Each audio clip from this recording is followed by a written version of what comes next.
Peri engineering, arts and science, pharmacy, nursing மற்றும் physiotherapy கல்லூரிகள் சென்னை இந்தியாவில் சிறந்த உள்கட்டமைப்பு கொண்ட கல்லூரிகளில் ஒன்று. 100% வேலை வாய்ப்பினை உறுதி செய்யும் சாதனை. ஆயிரக்கணக்கான பிற கல்லூரி மாணவர்களுக்கும் வேலை தந்த பெருமை. பெரி, எங்கள் கண்களில் உங்கள் கனவுகள். 7 தலைமுறைகள் பாரம்பரியமிக்க ஒரே சித்த மருத்துவ ஸ்தாபனம் சேலம் சிவராஜ் சித்த வைத்தியசாலை. இப்பொழுது சேலம், ஈரோடு, சென்னை, ஹொசூர், திருப்பத்தூரில் தினசரி மருத்துவரை சந்திக்கலாம். தொடர்புக்கு 9842722522. எஸ், வீடு, ஸ்கூல்ஸ், ஹோட்டல்ஸ், ஸ்டோர் ரூம் எங்கெல்லாம் பார்ட்டிஷன் வால் கட்டணும்னாலும் இப்போ பில்டிங் ஓனர்ஸோட first choice Renocon Rapid Wall Panel.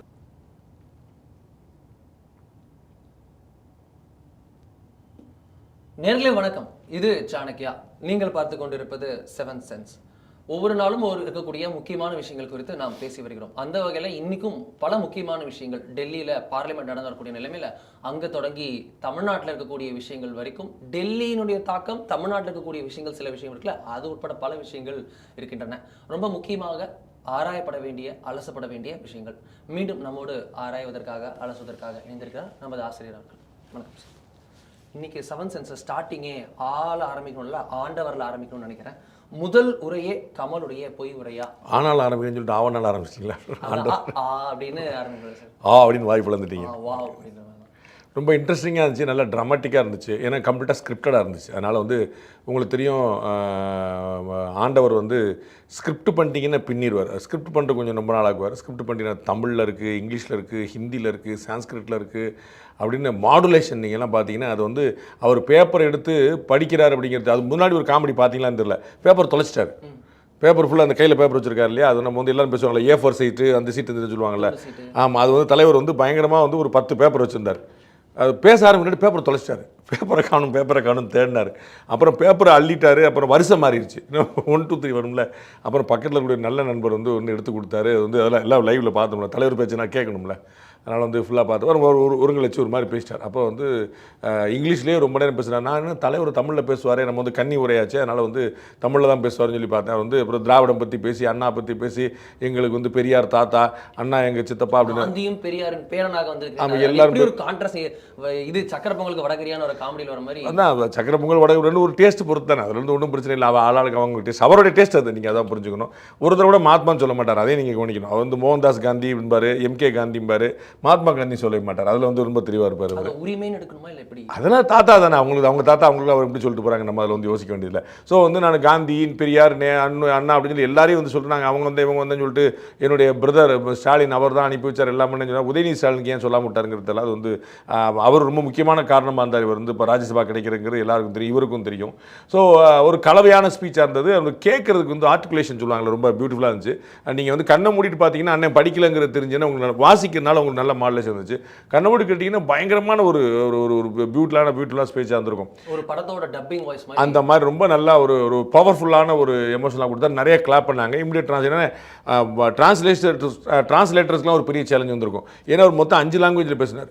அப்போ மற்ற லாங்குவேஜ் அலர்ட் ஆகும். எல்லாரும் லாங்குவேஜில் பேசும்போதே கஷ்டப்படுவாங்க. டக்குன்னு அடுத்தடுத்து பேசும்போது இல்லை, அவங்களுக்கு வேற ஒரு லாங்குவேஜ் தனித்தனியாக வச்சிருப்பாங்க. ஸோ யூஸ் பண்ணக்கூடிய ஒரு டிக்ஷன், வொகாபுலரி இல்லை, அவர் இங்கிலீஷில் தானே பேசுகிறாரு அப்படின்னு சொல்லிட்டு இங்கிலீஷ்கார் பேசாமல் உட்காந்துருப்பார். நமக்கு ஒன்றும் பிரச்சனை அப்படின்னு சொல்லிட்டு டக்குன்னு தமிழில் பேசணுன்னா இங்கிலீஷ்காரர், அசாம்காரர், தமிழ்காரர் எல்லாருமே அலர்ட் ஆகிட்டுங்களா. அது மாதிரி தமிழில் பேசணும், இங்கிலீஷ்காரர் சேர்த்து எல்லாரும் தாடி மாறி பல லாங்குவேஜில் பேசணும், ஹிந்தியில் பேசி எல்லாம் பேசி தூள் கல்பனா. ரொம்ப இன்ட்ரெஸ்டிங்காக ஸ்பைசியாக தவிர விக்ரம் படம் மாதிரி இருந்துச்சு. அது நல்லா பார்க்குறது நல்லா இருந்துச்சு.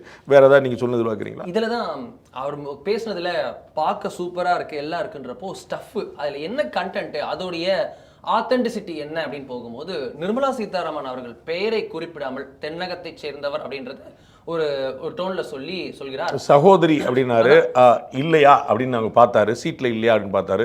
ஆனால் அவங்க பார்ப்பாங்க, கேட்கும் அப்படின்னாரு. இதெல்லாம் சொன்னாங்க. அப்படி சொல்லிட்டு சகோதரின்னு சொன்னனால அவங்க யாருங்களுக்கு தெரியும். அதான் அது தென்னகத்தை சேர்ந்தவங்க சகோதரி அப்படிலாம் சொல்லிட்டு தமிழ் யாசகத்துக்கு கூட இது இல்லை அப்படின்றது போல அவர் சொன்னார் அப்படின்னு சொல்லிட்டு இவர் பதிலடி கொடுக்கிறார். ஆனா எக்ஸாக்ட் ஸ்டேட்மெண்ட்டா என்ன இருக்கு அப்படின்றப்போ நிர்மலா சீதாராமன் அவர்களே அவங்களுடைய ஆஃபீஸ்ல இருந்து அவங்க அலுவலகத்துல இருந்து பதிலடி கொடுக்கப்படுகிறது.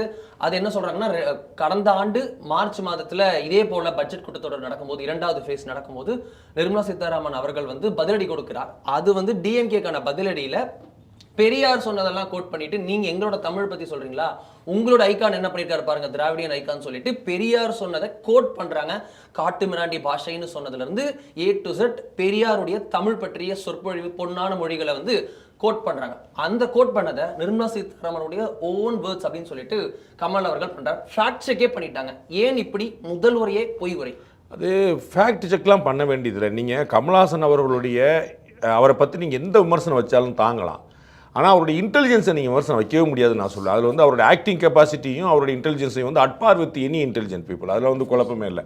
அதனால் அவருக்கு அதெல்லாம் தெரியாது அப்படிங்கலாம் கிடையாது. அவருடைய விருப்பம் மற்றவங்கலாம் ஃபேக்ட் செக் பண்ணுவாங்கன்னு நினைக்கிறேன். அவர் அறிவாளின்னு அவருக்கு தெரியும், மற்றவங்க அறிவாளின்னு தெரியாது. திரு சோ அவர்கள் வந்து திரு சிதம்பரம் பற்றி பேசுறது இப்போ ஞாபகம் வந்துச்சு. ரொம்ப இன்ட்ரெஸ்டிங்கான பாயிண்ட் என்ன அப்படின்னா, சிதம்பரத்துடைய ப்ளஸ் என்ன மைனஸ் என்ன அப்படின்னு சோட்ட கேட்குறாங்க. அவர் சொன்னார், சிதம்பரம் வந்து பெரிய அறிவாளி, அதான் ப்ளஸ் பாயிண்ட் அப்படின்னு சொல்லி. ரெண்டாவது பாயிண்ட், அது அவருக்கும் தெரியும், அதான் மைனஸ் பாயிண்ட் அப்படின்னு. அதுதான் அதே சேம் கேஸ் வித் கமல் சாருக்கு. கமல் சார் வந்து பெரிய அறிவாளி, நோடு, அது அவருக்கும் தெரியும், அதான் ஒரு பெரிய மைனஸ் பாயிண்ட். அப்போ என்னென்னா, அவருக்கு வந்து யாரோ கட் பண்ணி கொடுத்ததை வந்து ஒரு பேசிட்டாங்கன்னா நான் நம்ப மாட்டேன். ஸ்கிரிப்டில் வந்து யாராவது ஒர்க் பண்ணியிருக்கலாம், பட் இவருடைய இன்டெலிஜென்ஸ் வந்து ஸ்கிரிப்டை பார்த்து தான் படிக்கணுங்கிற இன்டெலிஜென்ஸ் இல்லை. அது வந்து he is very very talented. ஸ்கிரிப்டுக்கு முன்னாடியே பல புத்தகங்களை படித்திருப்பார். இல்லை, நிறைய அவருக்கு இந்த விஷயமே தெரியும். இது வந்து பெரியார் வந்து தமிழை பற்றி என்னென்ன சொன்னார் அப்படிங்கிறது இவருக்கு நல்லா தெரியும். அந்த பக்கம் போகாமல் இந்த பக்கம் உங்களை திசை திருப்ப தான் அவர் நோக்கம். உங்களுக்கு புரியுங்களா? அவர் நோக்கம் ரொம்ப தெளிவானது. அவர் வந்து நான் சொன்னேன், நீங்கள் கமல்ஹாசனை பற்றியோ ஜெயலலிதா பற்றியோ கருணாநிதி பற்றியோ அவங்க இப்படி சொல் பேச்சு கேட்குற பேச்சை கேட்டு இப்படி பண்ணிட்டாங்க அப்படிலாம் சொல்ல நான் ஏற்க மாட்டேன். அவரெல்லாம் very very very intelligent people, ரொம்ப புத்திசாலிங்க. அவருக்கு நோக்கம் இதை யாரும் கவனிச்சிடக்கூடாது, நிர்மலா சீதாராமன் அடிச்சிடலாம். அதுக்கான காரணம் அவங்களுடைய கேஸ்ட், அவங்களுடைய பெண் அப்படிங்கிறது. அவர் சொல்ல மாட்டார்ல, அப்படி நீங்களாம் வந்து அவர் என்ன கேஸ்ட்னு அவரில் சொல்லணும், நீங்களாம் வந்து சொல்லிட்டீங்கன்னு அர்த்தம். அவர் வந்து ஜாதி மதம் இனம் மொழி எல்லாத்துக்கும் அப்பாற்பட்டவர். திடீர்னு ஏதாவது ஒன்றுக்குள்ள வருவார், அது அவராக வந்து அது அவருடைய உரிமை, நம்ம தலைவர் இருக்கல. பிரச்சனைனா இப்போ ஒரு பெண்ணாக இருக்கிறனால, அந்த குறிப்பிட்ட சமூகத்தை சேர்ந்தவராக இருக்கிறனால, குறிப்பாக தமிழ் சமூகத்தை சேர்ந்தவராக இருக்கிறனால என்னன்னாலும் சொல்லிக்கலாம் அப்படிங்கிறது ஒரு விஷயம், அவ்வளோதான். அதனால யாரோ சொன்னதை, குறிப்பாக பெரியார் சொன்னதை, பெரியார் வந்து தமிழை பற்றி என்னெல்லாம் சொல்லியிருக்காரு உலகத்துக்கு இவ்வளோ தெரியும். ஒன்றுமே இல்லை. இன்னைக்கு இவங்க வந்து முந்தானத்து வரைக்கும் வந்து தமிழ் தாய் வாழ்த்துக்கு நாங்கள் தூக்கி பிடிக்கணும்னு சொல்லிட்டு இருக்கும்போது, கடவுள் வாழ்த்து வந்து வேண்டாம்னு சொல்லி நான் திட்டிட்டு இருக்கிறேன், அதுக்கு மேலே தமிழ் தாய் வாழ்த்தா, ஒரு முட்டாள்தனத்துக்கு மேலே இன்னொரு முட்டாள்தனமான்னு கேட்டவர் பெரியார். உங்களுக்கு புரியுங்களா? தமிழ் தாய் வாழ்த்த முட்டாள்தனம் சொன்னவர் பெரியார். அப்போ அந்த அளவுக்கு இவருக்கு அதெல்லாம் தெரியாமல் இருக்குன்னு நினைக்கிறீங்களா? அவர் தரவா படிக்கக்கூடியவர் திரு கமல் அவர்கள். அவர் ரொம்ப தெளிவாக திரும்ப நிர்மலா சீதாராமனை எப்படியாவது நம்ம வந்து ஒரு பிளாக் மார்க் பண்ணணும், நம்ம வந்து ஏதாவது விமர்சனம் பண்ணணும், அது கொஞ்சம் புல்லிங்னு சொல்லுவாங்கல்ல, காலை பிடிச்சி வாடுற மாதிரி, அந்த மாதிரி ஒன்று பண்ணி பார்ப்போம். அது சும்மா அது ஈஸி டார்கெட், சேஃப் டார்கெட் நினச்சிட்டாங்க. பட் அந்த அவங்களுடைய மினிஸ்ட்ரி வந்து எக்ஸ்போஸ் பண்ணியிருக்கு. உலகத்துக்கு இது தெரிஞ்ச உண்மையாக தான் இருக்குது, அவ்வளோதான். ஸோ வந்து கமல்ஹாசன் அவர்கள் வந்து அவர் பொய் உரை பண்ணாருன்னு நான் சொல்ல மாட்டேன், அவருக்கு தெரியாமல் பண்ணாருன்னு சொல்ல மாட்டேன், தெரிஞ்சு திசை திருப்பறக்காக பண்ண முயற்சி நான் சொல்ல. இந்த தெரிஞ்சே திசை திருப்ப பண்ணது கூட இப்போ அப்படியே சோஷியல் மீடியா ஃபுல்லாக ஃபயர் விட்டுட்டு ஆண்டவர் பாருங்க அடி நொறுக்கிட்டார் வேற லெவல் அப்படின்ற மாதிரி விக்ரம் படத்துக்கு அப்புறம் ஒரு பெரிய பிளாக் பஸ்டரா அவரோட இந்த பேச்சு அமைந்திருக்கிறது. எப்படி இன்னும் வந்து செல் பண்றாங்க? இப்படி ஒரு விஷயம் சப்ஸ்டன்ஸே இல்லை, உண்மையே இல்லை, வரலாறே இல்லை, கொஞ்சம் காங்கிரஸ் ஏன் திகாக்கு ஆதரவு கொடுக்குது, பெரியார் ஆதரவு கொடுத்து பார்த்தா காங்கிரஸை பத்தியே அவர் அவ்வளவு வண்டியா பேசியிருக்காரு, கம்யூனிஸ்ட பத்தி அப்படி பேசியிருக்காரு, அதெல்லாம் வந்து இஸ்லாமியர்கள் பத்தி பேசியிருக்காரு, சிறுபான்மையினர் பத்தி பேசியிருக்காரு, பிராமணர்கள் பத்தி, நம்மில் தாழ்ந்தவர்னு ஒரு கோட் பண்ணி பட்டியலினத்தவர்கள் பற்றி பேசியிருக்காரு, கீழ்வெண்மணி பத்தி அவர் என்ன பேசினாருன்றது எல்லாருக்கும் தெரியுது. இப்படி எல்லாத்திலையும் மொத்தமும் இவங்க ப்ரொஜெக்ட் பண்றதை விட அப்படியே முரண்பாடாக இருக்கக்கூடிய பெரியார் எப்படி இவங்க இன்னும் அப்படியே ஒரே ஒரு விஷயம் மட்டும் திமுக பத்தியும் பேசியிருக்காரு. ஆமா ஆமா புரியுங்களா? திமுக பற்றியும் அண்ணா பற்றியும் கலைஞர் பற்றியும் அவ்வளோ கடுமையாக பேசியிருக்காரு. அது முரசொல்லி எடுத்து போட்டிருக்கான்னு பார்க்கணும். அதான் அங்கே முக்கியமான விஷயம். நான் வந்து ஏற்கனவே நம்ம பலமுறை சொன்னது அந்த நெரேட்டிவ்ங்கிறது அதுதான். உண்மை என்னங்கிறத கவலைப்படாதீங்க, ஊர் என்ன சொல்லுன்னு கவலைப்படாது, நீங்கள் என்ன சொல்லுமோ சொல்லிட்டே இருக்கு, அவ்வளோதான். அது வந்து திரு கோபன் நான் வந்து ஒரு வந்து தந்தி டிவியில் ஆயுதத்தில் நிகழ்ச்சி பண்ணும்போது என்ன நான் பிரேக்கில் பேசுவேன், என்னண்ணே நான் ஏதோ கேட்டே இருக்கேன், நீங்கள் வேறு ஏதோ சொல்லிட்டு இருக்கீங்க அப்படின்னு. அவர் அழகாக சொல்கிறார், தம்பி நீங்கள் கேட்குற கேள்விக்கு பதில் சொல்கிறக்கா நான் வந்திருக்கேன், நீங்கள் மாதிரி கேள்வி கேட்டே இருக்கேன், நான் எங்கள் பாலிசியில் எடுத்து சொல்லியிருக்கேன், அதன் மூலமாக நாங்கள் எங்கள் பாலிசியை கொண்டு வரணும், அவ்வளோதான். ஸோ இவர்களுக்குன்னா உண்மை என்னவோ இருந்துட்டு போட்டோம், உலகம் என்னவோ சொல்லிட்டு நமக்கு அது மேட்டல, நாம் வந்து நம்ம சொல்ல வேண்டியது சொல்லிட்டே இருப்போம், அது திரும்ப திரும்ப சொல்லுவோம். 10 இந்த பக்கம் உதயநிதி ஸ்டாலின் சொல்கிறாரு, அந்த பக்கம் ஸ்டாலின் சொல்கிறாரு, அந்த பக்கம் வந்து கமல்ஹாசன் சொல்கிறாரு, இப்படின்னு வேறு அந்த பக்கம் ஆசிரியர் வீரமணி சொல்றாரு அப்படின்னு வேற ஆள் சொல்லும்போது அடுத்த தலைமுறையில் யாரோ சிலர் வந்து இதுதான் உண்மையாக இருக்குமோ? ஆசிரியர் வீரமணி எப்படி தப்பு சொல்லுவார்? தமிழக முதலமைச்சர் எப்படி போய் சொல்லுவார்? கமல்ஹாசனுக்கு தெரியாத விஷயம் என்ன இருக்கும் அப்படின்னு நினச்சிட்டு 4 பேர் வந்து ஆமாம் அப்போ கரெக்டாக இருக்கும், இதான் உண்மை போல நினச்சிருவாங்க. ஏன்னா யாருக்கும் ஃபேக்ட் செக் பண்ணுறதுக்கு நேரம் இல்லை, ஃபேக்ட் செக்கை படிக்கிறதுக்கும் நேரம் இல்லை. அவர்கள் வந்து எதை கிராஸ் பண்ணி போகிறாங்களோ, அந்த வெளுத்ததெல்லாம் பால் அடிப்பாங்கல்ல, அதை மாதிரி என்னெல்லாம் இருக்குதோ அதை நம்பிட்டே போகக்கூடியவங்க. அதனால் என்ன சொல்கிறாங்க, நெரேட்டிவ்ல நம்ம ஸ்ட்ராங் ஆயிடணும், 4 பக்கமும் சுற்றி அடி, திரும்பி ஒரே மேட்டரை பேசு. அது வந்து இந்த கமல்ஹாசன் சார் அவருடைய லாங்குவேஜில் பாபநாசம் படத்தில் சொல்லிப்பார்ல, ஒரே மேட்டரை 4 பேர் திரும்ப சொல்லும்போது ஜூன் 2 3 அப்படின்னா ஜூன் 2 3 நினைக்கிறேன் 2 நினைக்கிறேன் அப்படியே முடிச்சிடும். எல்லாரும் அந்த கன்ஃபியூஸ் பண்ணிவிட்டா அதே டாக்டிக்ஸ் தான் தலைவர் யூஸ் பண்ணியிருக்காரு. பாபநாசத்தை ரியல் டைம்லேயே இம்ப்ளிமெண்ட் பண்ணியிருக்கான்ற பார்க்குறோம். அடுத்து பார்த்தோன்னா ரொம்ப முக்கியமான விஷயம், நிதி கொடுக்கல 29 பைசா தான் கொடுக்குறாங்க, 29 பைசா மோடி இப்படின்லாம் நேம் கால் பண்ணதை பார்த்துருக்கோம் திமுக. இப்போ சமீபத்தில் மத்திய பட்ஜெட் வந்தது, தேர்தலுக்காக கூட ஒன்றும் கொடுக்கல, ஜெயிக்க மாட்டாங்க தெரிஞ்சுதான் பண்ணல அப்படின்ற மாதிரி விமர்சனம் வந்தது. இப்போ பார்த்தோம்னா இது ரயில்வே பட்ஜெட்டு, அதை பற்றி டீட்டெயில்ஸ் என்னென்ன ஸ்டேட்டுக்கு எவ்வளோ அப்படின்னு.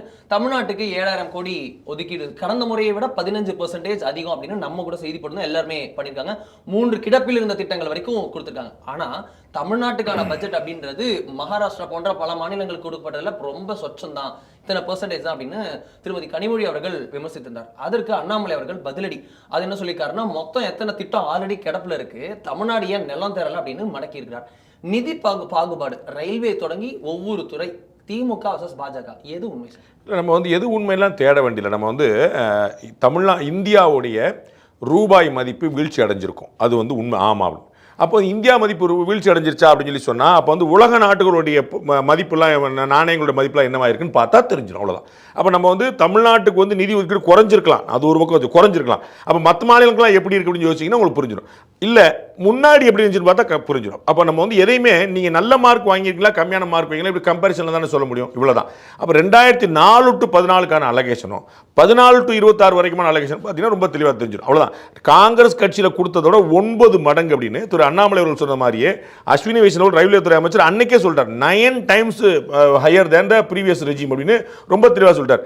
7500 கோடி ரூபாய் இந்த முறை அலாட் பண்ணியிருக்கோம். இந்த பட்ஜெட்டில் 35,000 கோடி ரூபாய்க்கு நாங்கள் வந்து திட்டங்கள் தமிழ்நாட்டில் செயல்பட்டுக்கிட்டு இருக்கு, நீங்கள் எங்களுக்கு நிலம்லாம் கொடுத்தீங்கன்னா ரொம்ப வேகமாக பண்ணிடுவோம்னு சொல்லிட்டு டெல்டா மாவட்டங்கள், இது குறிப்பாக வந்து நான் ஒரு டெல்டா மாவட்டக்காரர் தமிழக முதலமைச்சர் சொல்லுவார் இல்லையா, அந்த டெல்டா மாவட்டங்களில் திருவாரூர் உட்பட பல இடங்கள்லேயே பார்த்தீங்கன்னா எவ்வளோ திட்டங்கள் பெண்டிங் இருக்குங்கிறத ரொம்ப டீட்டெயிலாக சொன்னார். அப்போ நமக்கு வந்து என்ன, தமிழ்நாடு வந்து பல சந்தர்ப்பம், நம்ம எனக்கு நல்ல இன்னும் அவருக்கு நிதின் கட்கரி அவர்கள்ட்ட வந்து தயாநிதி மாறன் ஒரு கேட்டார், இந்த மாதிரி சென்னை பெங்களூர் சாலைக்கு வந்து நீங்கள் வந்து வேகமான பணிகளை நீங்கள் முடிச்சு கொடுக்கணும் அப்படின்னு சொல்லிட்டு. அப்போ வந்து நிதின் கட்கரி அங்கேயே சொன்னார், சென்னை பெங்களூர் சாலையில் கர்நாடகா சைடில் வந்து வேலை முடிஞ்சிருச்சு, தமிழ்நாடு சைடில் வேலை முடியல, ஏன்னு பாருங்க, நீங்கள் நிலம் கையப்படுத்தி கொடுத்தீங்களாங்க பாருங்கன்னு சொல்லி இந்த விஷயத்தை அப்படியே சொல்றாரு. இவங்களே தான் 8 வழிச்சாலைக்கு எதிர்ப்பு தெரியும், இவங்க தான் 10 வழிச்சாலை கூடாது 8 வழிச்சாலை வேண்டாம், எங்கள் அண்ணன் சீமானுடைய பலன் சொன்னா சேலம் சென்னைக்கு தான் ஏற்கனவே ரோடு இருக்கலாம், அப்போ இன்னொரு ரோடு அப்படின்னு கேட்டார். அந்த மாதிரிலாம் பயங்கரமான புத்திசாலித்தனமான கேள்வி கேட்டு டபக்கு நம்மளை ஆஃப் பண்ணி விட்டுருவாங்க. அந்த மாதிரி வந்து தமிழ்நாடு வந்து தன்னுடைய தரப்பில் செய்ய வேண்டிய விஷயங்களே முழுக்க செய்யாமல் இருக்கிறதா இந்த காரணங்கிறத ரொம்ப தெளிவாக சொல்லியிருக்காங்க. திரு அண்ணாமலை ஒரு டீட்டெயிலாக இன்னைக்கு வந்து எல்லாத்தையும் போட்டு அதை ஃபேக்டோ எடுத்து போட்டிருக்காரு. இதே தகவலை அஸ்வினி வைஷ்ணவ் அன்னைக்கே சொல்லிட்டார், மொத்தமாக அந்த ரயில்வே பட்ஜெட்டில் நாங்கள் எவ்வளோ அலாகேட் பண்ணியிருக்கோம், எந்தெந்த ஸ்டேட் பண்ணியிருக்கோம், தமிழ்நாட்டுக்கு என்ன பண்ணியிருக்கோம், இப்போ என்னென்ன திட்டங்கள் ஓடிட்டு இருக்குன்னு அத்தனை சொல்லியிருக்காங்க. நம்ம ஏற்கனவே சொன்னது தான், திருமதி கனிமொழி உட்பட அத்தனை பேர் என்ன செய்வாங்கன்னா, நம்ம வந்து ஏதாவது ஒன்று சொல்லிக்கிட்டே இருப்போம், அப்போ மக்கள் நம்பினாலும் நம்புவாங்க. நமக்கு என்னென்ன வடக்கு வாழ்கிறது தெற்கு தேய்கிறதுங்கிறது கிட்டத்தட்ட 50 ஆண்டு பழமொழி, அது வந்து அப்படியே வச்சுட்டே இருக்காங்க, உண்மையான பழமொழி, அது 50 வருஷம் ஆயிடுச்சுங்கிறனால. அப்போ வந்து அதை அப்படி சொல்லிட்டே இருக்கும்போது நம்ம ஒரு கட்டத்தில் அது உண்மையாயிரும், நம்ம வந்து திரும்ப சொல்லிட்டே இருப்போம். மோஸ்ட் பெனிஃபிட்டட் ஸ்டேட் வந்து தமிழ்நாடாக இருக்குங்க, நம்ம கண்கூட பார்க்குறோம். இன்னைக்கு பல முதலீடுகள் இங்கே வருகின்றன அப்படின்னா அது மாநில அரசுடைய முயற்சி மட்டும் இல்லை அப்படின்னு திரு டிஆர்பி ராஜாவுக்கு தெரியும். மத்திய அரசு இதுக்கு எவ்வளவு முனைது, தமிழ்நாட்டுக்கு அந்த விஷயங்களை கொண்டு வர மத்திய அரசு எவ்வளவு முனைது திரு டிஆர்பி ராஜாவுக்கு தெரியும். பிஎல்ஐ திட்டம் காரணம்ன்றத நிறுவனங்கள் எல்லாம் சொல்றாங்க, எல்லாமே மத்திய அரசு வந்து ஊக்குவிக்குது, அதுல வந்து ஒன்றும் குழப்பம் இல்லை. நமக்கு வந்து இன்னைக்கு டெட்ராய்டா இருக்கிறோம், நாளைக்கு நம்ம டாடா வர போறாங்க, இதுக்கு முன்னாடி இன்னொரு கம்பெனி வந்துச்சு, எல்லாமே வராங்க, நோ டவுட் இங்கே வருது. ஆனால் அது என்ன காரணங்கிற மறுத்தரக்கூடாது. இவர்கள் வந்து பொதுத்துறை நிறுவனங்களை வந்து அதுவும் இன்னும் அந்த வடக்கு வாழ்கிற தெற்கு சொன்ன போது இந்தியாவின் ஆகச்சிறந்த பெரும் பொதுத்துறை நிறுவனங்கள் பூரா இங்கே தான் இருந்துச்சு. அதான் ரொம்ப அப்பதான் அவங்க வந்து சொல்லிட்டு இருந்தாங்க, யூபி மாதிரி பீகார் மாதிரி மாநிலங்கள் அன்னைக்கு புறக்கணிக்கப்பட்டன ஆக்சுவலா. அப்ப இன்னைக்கு நேற்று அமைதியில் இருந்த அந்த துப்பாக்கி தொழிற்சாலை கூட மூடப்பட்டது. எக்ஸாக்ட்லி. ஸோ வந்து இன்னைக்கும் மத்திய அரசு தமிழ்நாட்டுக்கு உரிய பங்கை கொடுத்துட்டே இருக்கு. அவங்க வந்து திருமதி கனிமொழி இன்னொரு பழைய ஒரு குற்றச்சாட்டு வச்சுறாங்க, நாங்கள் தான் வந்து நிறைய வரியை வந்து பங்கீடு கொடுக்குறோம் மத்திய அரசுக்கு இந்திய அரசுக்கு அப்படிங்கும்போது, ஆனால் எங்களுக்கு அவ்வளோ வரல அப்படின்னு நாங்கள் கிட்டத்தட்ட 1/4 நாங்கள் கொடுக்குறோம், எங்களுக்கு வரலன்னு. அதை வந்து திருமதி நிர்மலா சீதாராமன் ரொம்ப தெளிவாக பார்லிமெண்ட்லேயே சொன்னாங்க, வெளியிலையும் சொன்னாங்க. அதை வந்து இவங்க யார் ஏற்றுக்கணும், அந்த கணக்கு யாரும் தெரிஞ்சிடக்கூடாதுன்னு. தமிழ்நாட்டில் ஒரு கார் இருக்குது, அந்த கார் இந்தியா முழுக்க விற்கப்படுகிறது, உலகம் முழுக்க விற்கப்படுகிறது. அந்த வெளிநாட்டு கார், ஃபோர்டு கார் வச்சுங்க, டாடா கார், ஏதோ கார். அப்போ வந்து தமிழ்நாட்டில் தான் இன்வாய்ஸ் பண்ணுவாங்க. அப்போ தமிழ்நாட்டுக்கு ஜிஎஸ்டி நிறையா வரும், தமிழ்நாடு ஜிஎஸ்டிக்கு சென்ட்ரல் கவர்மெண்ட் பங்களிக்கும். ஆனால் இந்த ஜிஎஸ்டியை கட்டினது யார், இந்த காரை வாங்கினது யார் பார்த்தா யூபிக்காரன், பீகார்காரன், ஒடிசாக்காரன், மகாராஷ்டிராக்காரன், சத்தீஸ்கர், எல்லா ஸ்டேட்காரன் இருக்கான். அவன் தான் காசு கொடுத்தது. அவன் கொடுத்த காசு தமிழ்நாட்டுக்கு வருது, தமிழ்நாடு கொடுக்குது. அப்போ தமிழ்நாட்டிலேருந்து காசு போகலை. அப்போ நாங்கள் கான்ட்ரிபியூட் பண்ணோன்னே எல்லா மாநிலத்து காசும் தமிழ்நாட்டுக்கு வருது, தமிழ்நாட்டு காசு எல்லா மாநிலத்துக்கு போடுது. as simple as this. அப்போ இவங்க என்ன சொல்றாங்க, நாங்கள் வந்து உங்களுக்கு இவ்வளோ கான்ட்ரிபியூட் பண்ணுறோம். It is not the case. தமிழ்நாட்டுக்குள்ளேயே நாங்கள் கார் உற்பத்தி பண்ணி தமிழ்நாட்டுக்குள்ளேயே காரை வித்துக்கிட்டு இருக்கிறோம், எங்களுக்கு இவ்வளோ உற்பத்தி வந்துச்சுன்னா அப்படின்னா புரிஞ்சுக்கலாம். அப்போ தமிழ்நாடு தான் ரியல் கான்ட்ரிபியூட், தமிழர்கள் மட்டும் தான் வாங்குறாங்க, இந்தியா முழுக்க வாங்கக்கூடிய கார். அப்போ நாங்கள் இந்தியாவுக்கு நாங்கள் இவ்வளோ கான்ட்ரிபியூட் பண்ணுறோம் அப்படிங்கிறது ஒரு தவறான தகவல். இந்தியா முழுக்க தமிழ்நாடு கான்ட்ரிபியூட் பண்ணுது, இந்தியர்கள் தமிழ்நாட்டுக்கு கான்ட்ரிபியூட் பண்ணுறாங்க, தமிழ்நாடு அரசு இந்திய அரசு கான்ட்ரிபியூட் பண்ணுது. இவ்வளோதான். அதில் வந்து இந்த டேட்டா வந்து ரொம்ப சாதாரணமான அந்த பாதி உண்மைகளை சொல்லுவாங்க, ஹாஃப் பேக்டு ட்ரூத் சொல்லுவாங்களே, அந்த மாதிரி பாதி உண்மை சொல்லுவாங்க. நீங்கள் வந்து இந்தியாவுடைய வருமானத்தில் தமிழ்நாடு மிகப்பெரிய பங்களிக்குது, ஆமாம் அது ஓகே. அந்த பங்களிக்கிற நிதி எங்கேருந்து வருது அதை சொல்ல மாட்டோம். ஸோ ஒரு பாதி உண்மையை சொல்லும்போது நமக்கு வந்து முழு உண்மை மாதிரி தெரியும். அதே போல டெவல்யூஷன் மாநிலங்களுக்கான நிதி பகிர்வு பார்த்தோம்னா சமீபத்தில் புதிய நிதி ஆணையம் ஃபினான்ஸ் கமிஷன் இம்ப்ளிமெண்ட் செய்யப்பட்டிருக்கு, இந்த பட்ஜெட்ல அறிவிக்கப்பட்டிருக்கு. அதுல பார்த்தோம்னா முதல் முறையாக ஒவ்வொரு மாநிலமும் அந்த நம்ம நாட்டினுடைய பொருளாதாரத்துக்கு எவ்வளவு தாக்கம் செய்றாங்களோ அதுக்கு 10% வெயிட்டேஜ். அது மட்டும் இல்ல, நம்ம வந்து இதற்கு முன்னாடி தமிழக முதலமைச்சர் வரைக்கும் சொல்லிட்டு இருந்த குற்றச்சாட்டு திரு அண்ணாமலை அவர்கள் ரொம்ப டீட்டெயிலாக அதை விளக்கியிருக்காரு. என்ன அப்படின்னா, மக்கள் தொகை அடிப்படையில் எல்லா பாகுபாடும் நடக்குது. அப்போ வந்து இதுக்கு முன்னாடி ஜெயலலிதா அவர்களும் சொல்லியிருந்தாங்க, அதை வந்து நாங்கள் மக்கள் தொகையை கட்டுப்படுத்துனது எங்களுக்கான தப்பா, அப்போ மக்கள் தொகை பெருக்கிட்டே போகிற மாநிலங்கள். அப்போ வந்து மக்கள் தொகை ஒரு வீதாச்சாரமாக இருந்துச்சு காங்கிரஸ் கவர்மெண்ட்டில். இந்த முறை மக்கள் தொகை கட்டுப்படுத்துறதுக்கு ஒரு முக்கியத்துவம் கொடுத்துருக்காங்க. யார் மக்கள் தொகை கட்டுப்படுத்துறாங்கன்னா அவங்களுக்கு வந்து அந்த மாநிலத்துக்கான செலவு குறைஞ்சிருது ஆட்டோமேட்டிக்காக. அப்படி எந்த அடிப்படையில் நிதி கிரீன் அதிகமாக இருக்குது, பசுமை போர்வை அதிகமாக இருக்குது, அதுக்கு ஒரு வெயிட்டேஜ். அப்படி வந்து எந்த அடிப்படையில் ஒரு மாநிலத்துக்கு நிதி ஒதுக்கீடுங்கிறது வந்து பார்த்தீங்கன்னா அந்த கம்ப்ளீட்டாக பேராமீட்டரே ஃபுல்லாக மாற்றிருக்காங்க. அதில் தமிழ்நாடு ஆதாயம் அடையக்கூடியதாக மாதிரி இருக்குது.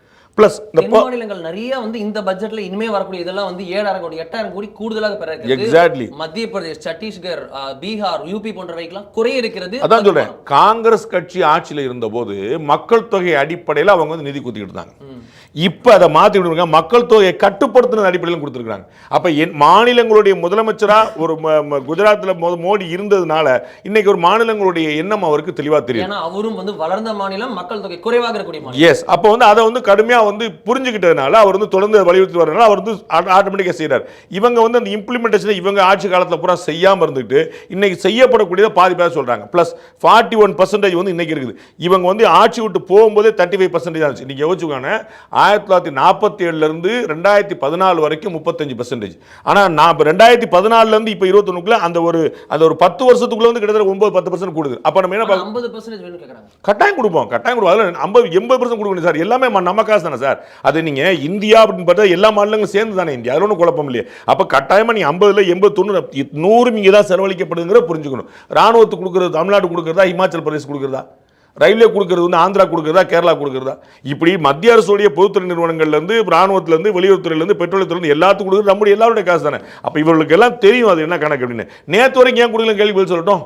திருமதி கனிமொழி ரொம்ப தெளிவாக சொல்லிட்டான். வந்து இந்த மது விலக்கு பற்றி பேசும்போது சொல்லுவாங்கல்ல, 2016 நாங்கள் சொன்னோம், 2021 சொல்லலையே அப்படின்னாங்க. அது மாதிரி நீங்கள் 2014 வரைக்கும் என்ன செஞ்சீங்கன்னு சொல்லுங்க. பிஜேபி அரசு செய்யலைங்க, ஒத்துக்கிடுவோம், ரைட்டு. நீங்கள் என்ன செஞ்சீங்க சொல்லுங்க. அப்போ எல்லா ஆஸ்பெக்ட்லையும் நீங்கள் என்ன செஞ்சீங்களோ அதோட பெட்டராக பண்ணியிருக்காங்க. அந்த 2 கம்பெனி யூபிஏ வெர்சஸ் என்டிஏ வச்சிருந்தீங்கன்னா ஆல் கிளியர். ஆல் கிளியர் அப்படின்னு வரும்போது தான் டோட்டல் கேஆஸா, நத்திங் கிளியர் போலே அப்படின்ற மாதிரி தொடர்ந்து வந்து லோக்சபா ராஜ்யசபா இருந்த அமளி துமளி முடக்கம் ரிப்பீட் அப்படின்ற மாதிரி அப்படியே ரிப்பீட் ஆகிட்டே இருக்கிறத பார்க்குறோம். ஒரு பெரிய உரை பார்க்க முடியல, ஒரு பெரிய பில் பார்க்க முடியல அப்படின்ற மாதிரி ஒரு குடியரசுத் தலைவர் மீதான உரை மீதான விவாதம். அந்த விவாதத்தில் பிரதமருடைய உரை இல்லாமல் லோக்சபால பாஸ் செய்யப்பட்டிருக்கிறது. ரொம்ப ரீசன்ட் ஹிஸ்டரியில் நம்மளால தேடி பார்க்க முடியல, இன்னும் கொஞ்சம் பின்னாடி போனாலும் கிடைக்குமான்றது தெரியல. அப்படி இருக்க அதுக்கு முக்கிய காரணம் இன்று வெளியாயிருக்குது. நேற்று லோக்சபால பேச வேண்டிய பிரதமர் நரேந்திர மோடி பேசவில்லை, பாஸ் செஞ்சுச்சுன்னு சொன்னாங்க. பட் இன்னைக்கு காலையில லேட் ஆஃப்டர்நூன் பார்த்தோம் அப்படின்னா ஒரு முக்கிய செய்தி பிரேக் ஆகிறது. ஒரு சோர்சஸ் அப்படின்னு தகவல் வருது. அப்புறம் அதை வந்து ஓம் பிர்லா அவர்களே சபாநாயகரே உறுதி செய்கிறார். பிரதமரை தாக்க எதிர்க்கட்சி எம்பிக்கள் திட்டம், அது பற்றிய சதி எங்களுக்கு முன்னாடியே டிப் கிடைச்சது, இன்டெல் ரிப்போர்ட் எங்களுக்கு கிடைச்சது, ஹோம் மினிஸ்டர் மூலியமா எங்களுக்கு கிடைச்சது அப்படின்றது ரிப்போர்ட் ஆச்சு. அதை ஓம் பிர்லா அவர்களும் கன்ஃபார்ம் பண்ணுறார். பெண் எம்பிக்கள், முன்னாடி இருந்த எதிர்க்கட்சிகளில் பெண் எம்பிக்கள் வந்து பதாகைகள் ஏந்தியிருந்தார்கள். அவர்கள் வந்து ஆம்புஷ் பண்ணவும் அந்த இது தாக்குதல் செய்யவும் ஒரு கேயாசான நிலைமை, கேட்டிக்கான நிலைமை கொண்டு போவதற்கு திட்டம் தீட்டுறதாக தகவல் பிரதமருடைய இருக்கையை முற்றுகையிட்டு பிரதமரையும் பிரதமர் இருக்கையை முற்றுகையிட திட்டம் பண்ணாங்கன்னு சொல்லிட்டு பிரதமரை வந்து பேசணும்னா நான் தான் சொன்னேன் அப்படின்ட்டு ஓம் பிர்லா அவர்கள் சொல்லியிருக்கிறார். பிரதமரை தாக்க திட்டமா? இது அத்துமீறுகிறதா எதிர்க்கட்சியுடைய எதிர்ப்பு வெளிப்பாடு? இது வந்து அதில் ரொம்ப துயரம் என்னென்னா, இது வந்து சம்பவமே ரொம்ப துயரமானது, தகவலே ரொம்ப வேதனையானது. அதில் ஒரு பெருந்துயரம் என்னென்னா, நம்ம ஊரை சேர்ந்த 2 பெண் எம்பிக்கள் பேரும் சேர்த்து சொல்லப்பட்டிருக்கிறது. அவங்க வந்து ஸ்பீக்கர் ஓம் பிர்லா வந்து நேம்டு ஃபியூ. அதில் வந்து செல்வி ஜோதிமணி, திருமதி சுதா 2 பேரும் இருந்தது வந்து ரொம்ப அப்படியே வருத்தத்துக்குரிய விஷயமா இருந்தது.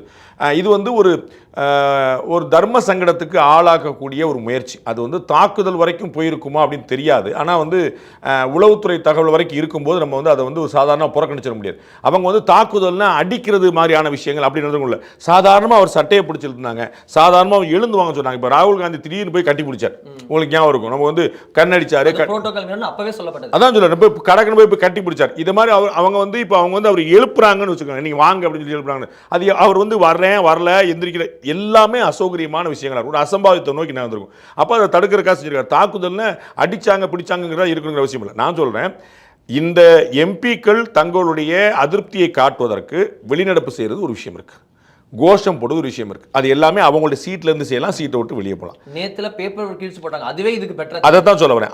அதுக்கு அடுத்து இவங்க பண்றது நடுவில் வெல் அப்படின்னு சொல்லக்கூடிய அந்த பகுதியில் வந்து மையப்பகுதியில் அமர்ந்துக்கிட்டு தர்ணா பண்றது.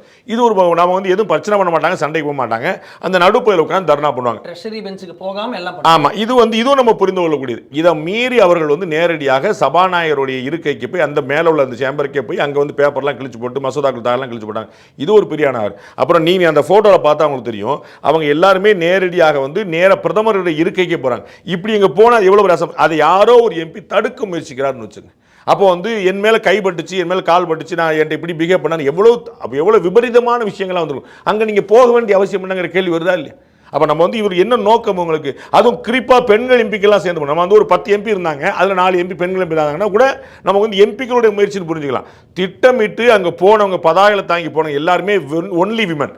அப்போ வந்து ஒரு தர்ம சங்கடத்தையும் ஏதாவது ஒரு சந்தர்ப்பத்தில் ஒரு அசம்பாவியத்தையும் அவருக்கு ஏற்படுத்திடணும் அப்படிங்கிறதான கணக்கு. நான் சொல்ல அந்த பெண் எம்பிக்கள் வந்து வெறும் கையை பிடிச்சி வாங்கன்னு சொன்னால் என்ன ஆகும் சொல்லு. அந்த சீனை கற்பனை பண்ணி பாருங்க. அவர் வரமாட்டேன்னு சொல்றதோ வரன்னு சொல்ல உட்கார அவங்களுக்கு பிடிச்சிருக்கு என்ன மாதிரி போயிருக்குன்னு பாருங்க. அப்போ வந்து கொஞ்சம் கூட கற்பனை செய்ய முடியாத ஒரு துயரத்துக்கு வந்திருக்கும். இந்த நாட்டுடைய பிரதமர் 140 கோடி மக்களுக்கான தலைவர், ஒரு இந்தியா உலகத்தின் மிகப்பெரிய கட்சியுடைய மிக முக்கிய தலைவர். அப்ப இத மாதிரியான ஒரு முயற்சிங்கிறது அது தாக்குதல் முயற்சியா இருக்க வேண்டியதில்லை. இங்க போனதே ஒரு தாக்குதல் தான். அவங்க வந்து ஒரு அட்டாக் பண்ணாங்களா, பண்ணியிருப்பாங்களா, உளவுத்துறை தகவல் சரியா, ஓம் பிர்லா எக்ஸாஜரேட் பண்றா, தேவையே இல்லை. அவர்கள் அங்க போனதே ஒரு தாக்குதல் தாங்கிற. இதுக்கு முன்னாடியும் வந்து ட்ரெஷரி பெஞ்சுக்குள்ள அந்த சைட்லாம் போனதை நம்ம பார்த்துருக்கோம். நீங்க சொன்னது போலவே ராகுல் காந்தி அவர்கள் நோ கான்ஃபிடன்ஸ் மோஷன் முடிஞ்சதுக்கு அப்புறம் கண்ணெல்லாம் அடிச்சுட்டு அங்க போய் மோடி அவர்களை கட்டி பிடிச்சிட்டு வந்து கண்ணெல்லாம் அடிச்சது கூட நம்ம பார்த்துருக்கோம். போன டைம் சமீபத்தில் கூட பார்த்துருக்கோம், அங்க முன்னாடியே கோஷம் போடும்போது திரு மாணிக்கம் தாக்கூருக்கு மோடி அவர்களே தண்ணி எடுத்து கொடுப்பார், குடிங்க அப்படின்ற மாதிரி நடந்ததெல்லாம் பார்த்துருக்கோம். ஸோ இது போன்ற விஷயங்கள் நடந்திருக்கிறத பார்க்குறோம். நீங்க சொன்ன பேப்பர் தூக்கிடுறதே பெட்டர்னு தோன்ற அளவுக்கு இவ்வளோ தூரம் போகுது, கும்பலாக போகுது, உமன் மட்டும் போகுது. இது இந்த நிலைமைக்கு டெமோக்ரஸி போகிறது எப்பேற்பட்ட ஒரு அபாயமான. காங்கிரஸ் கட்சி ஒரு ஃப்ரஸ்ட்ரேஷனில் இருக்குங்க. அவங்களுக்கு வந்து ரொம்ப தெளிவாக தெரியுது நமக்கு தொடர் தோல்விகள் வந்துகிட்டு இருக்குன்னு. அதற்கான காரணம் என்னன்னு அவங்களுக்கு புரியல, அதற்கான தீர்வு என்னன்னு அவங்களுக்கு தெரியல. இதான் ரொம்ப முக்கியமான பிரச்சனை. அப்போ வந்து எத்தத்தின்னா பித்தம் தெளியும் அப்படிங்கிற நிலைமைக்கு அவங்க போயிட்டாங்க. அதனால இந்த மாதிரி மேலே மேலே மேலே காம்ப்ளிகேஷன்ஸை கிரியேட் பண்ணிட்டே போயிருக்காங்க. ரொம்ப கேரண்டியாக தெரியும் நமக்கு வந்து இப்போ 5 மாநில தேர்தலில் அவங்க வெஸ்ட் பெங்காலில் சீன்லேயே இருக்க போகிறது இல்லை. ஏன்னா அவங்க வந்து அதான் அதுக்கு தான் சொல்ல வந்தேன், தனித்து கிளம்புற போகிறாங்க. ஸோ சீன்லேயே இருக்க போகிறதில்ல. கம்யூனிஸ்ட் கட்சிக்கு அவங்களுக்கு போட்டி இருக்க போகுது, யார் 3வது இடம் யார் 4வது இடம் அப்படின்னு 2 பேர் கேரண்டியாக போட்டுடுவாங்க. 3வது இடம் தப்பிச்சு வந்துடுவாங்கன்னு நினைக்கிறேன். இல்லை 4வது இடம் போயிட்டாலும் நம்ம வந்து ஒன்றும் வருத்தப்படுறதுக்கு இல்லை. அஸ்ஸாமில் வந்து அவங்களால ஆட்சியை பிடிக்க முடியாது, அவங்களுக்கு ரொம்ப தெளிவாக தெரிஞ்சு போச்சு. கேரளாவில் வாய்ப்புகள் ரொம்ப குறைவாக தெரியுது. புதுச்சேரியில் வந்து ரங்கசாமி வேறு பிளான் பண்ணுறாரு, மோடி வேறு பிளான் பண்ணுறாரு, அங்கேயும் என்ன ஆகும் அப்படிங்கிறது தெரியாமல் உட்காந்துருக்குது. தமிழ்நாட்டில் வந்து என்ன அவங்கிற நிலைமை அவங்களுக்கு புரியல, இல்லை ஒரு டைட் கான்டெஸ்ட் ஓடிட்டு பார்க்குறேன். அப்போ 5 மாநில தேர்தலையுமே எதுவுமே நமக்கு சாதமாக வரப்போகிறது இல்லைங்கிற மாதிரி போய் மாட்டிட்டு நிற்கிறாங்க. அப்போ இது நீங்கள் 2024 அமித்ஷா அவர்கள் பொதுக்குழுவில் சொன்னது போல் தொடர்ந்து எல்லா மாநிலங்களையும் வெற்றி வெற்றி வெற்றி வந்துட்டே இருக்கும்போது அகில இந்தியாவில் தோற்கிறாங்க, மாநிலங்களில் தோற்கிறாங்க. அண்ட் துரதிருஷ்டவசமாக என்ன அவங்களுக்கு என்ன அப்படின்னா, ஒரு மாநிலத்தில் ஒரு முறை தோத்தா அடுத்த முறை அவங்க வர்றதில்லை. அப்படி தமிழ்நாடு மாதிரி ராசி 67 போனாங்கன்னா போனதான் திரும்பி வரவே மாட்டாங்கிற மாதிரி உட்காந்துட்டு இருக்கு. அப்போ இது வந்து அவர்களுக்கு ஒரு பெரிய ஃப்ரஸ்ட்ரேஷன் கொடுத்துருச்சு. அவங்க தலைவரை மாற்றி பார்த்து ஒரு டம்மியாக ஒரு தலைவரை கொண்டு வந்து பார்த்தாங்க, அதுவும் கதைக்காக மாட்டேது. அப்படி பிரதமரை கொண்டு வந்து மாதிரி அகில தலைவர் கொண்டு வந்தாங்க, அதுவும் அவங்களுக்கு கதைக்காக மாட்டேது. அவரையும் சுதந்திரமாக செயல்பட மாட்டாங்க, இவங்க தான் முடிவு எடுக்கின்றாங்க. எல்லா மீட்டிங்லையும் ராகுல் காந்தி இருக்காரு, மல்லிகார்ஜுன தனியாக அந்த முடிவு எடுக்க முடியல. அப்போ அவங்களுக்கு வந்து ஆக்சுவலாக என்ன ப்ராப்ளம்னு புரியல. அவங்க இவர் அமித்ஷா பலமுறை சொன்ன மாதிரி 13 முறை லான்ச் பண்ணிட்டாங்க, ஆனால் வந்து எத்தனை முறை ரீலான்ச் பண்ணாலும் அது வந்து செல்ஃப் எடுக்க மாட்டேது அப்படின்னு. அது வந்து அவங்க கட்சிக்குள்ள ஒரு பெரிய ஒரு குழப்பத்தை ஏற்படுத்தி நினைக்கிறேன். அப்போ வந்து என்ன செய்யலான்னு மோர் அண்ட் மோர் அக்ரெசிவ் அப்படிங்கிற அக்ரெசிவ்னஸ்ங்கிற பேரில் மோர் அண்ட் மோர் காம்ப்ளிகேஷனையும் கலவரத்தை ஏற்படுத்தணும்னா அது ஒரு அட்டென்ஷனையும் அட்ராக்ஷனையும் கூட எடுத்துக்கணும் நினைக்கிறாங்க. இது அவங்க என்ன மிஸ் பண்ணுறாங்க அப்படின்னா, ஊடகங்களில் செய்தியாகவும் தலைப்பு செய்தியாக வர்றதுக்கு ரொம்ப உதவும், அதில் நோ டவுட். ஆனால் அது வந்து மக்கள்கிட்ட கெட்ட பெயரை ஏற்படுத்தும். For bad reasons. All reasons. அது வந்து இன்னும் குழப்பம் இல்லை. ஏன்னா மக்கள் உங்களை இதுக்காக உங்களை அனுப்பலன்னு நினைப்பாங்க தெளிவாக. காங்கிரஸ்காரங்களும் அப்படி தான் நினைப்பாங்க, டிஎம்கே நினைப்பாங்க. இது ஊடகங்களில் பெரிய செய்தி ஆகணும், இவங்க ஹாப்பி ஆகிடுறாங்க. ஊடகங்களில் செய்தி அடிச்சு அப்படி தானே, ஊடகங்களில் செய்தி தான் வரும், ஆனால் அதனுடைய பார்வை யார்கிட்ட வரும்? மக்கள்கிட்ட வரும். செய்தி நீங்கள் 1000 போடலாம், ஆனால் வந்து வெளியிலேருந்து நீங்கள் வேற ஒன்று இருக்கு, அதோடைய ஐடியா வந்து வேற ஒன்று எடுப்பாங்க. இன்னைக்கு பாரத பிரதமர் ரொம்ப ஆச்சரியமான ஒரு விஷயத்தை மேற்கோள் காட்டுறாரு. இந்திரா காந்தி அவர்கள் வந்து ஜெர்மன் நினைக்கிறேன், அங்கே போகும்போது ஒரு உரையாற்றும் போது அங்கே சொல்கிறாங்க, எங்கள் அப்பா வந்து என்கிட்ட சொல்லியிருந்தாரு. அப்போ அவர்கிட்ட ஒருத்தர் வந்து கேட்டாங்க, உங்களுக்கு இந்தியாவில் எவ்வளோ பிரச்சனைகள் இருக்குன்னு கேட்டாங்க. அப்போ வந்து அப்பா சொன்னார் 35 கோடி பிரச்சனைகள் இருக்குன்னாங்க.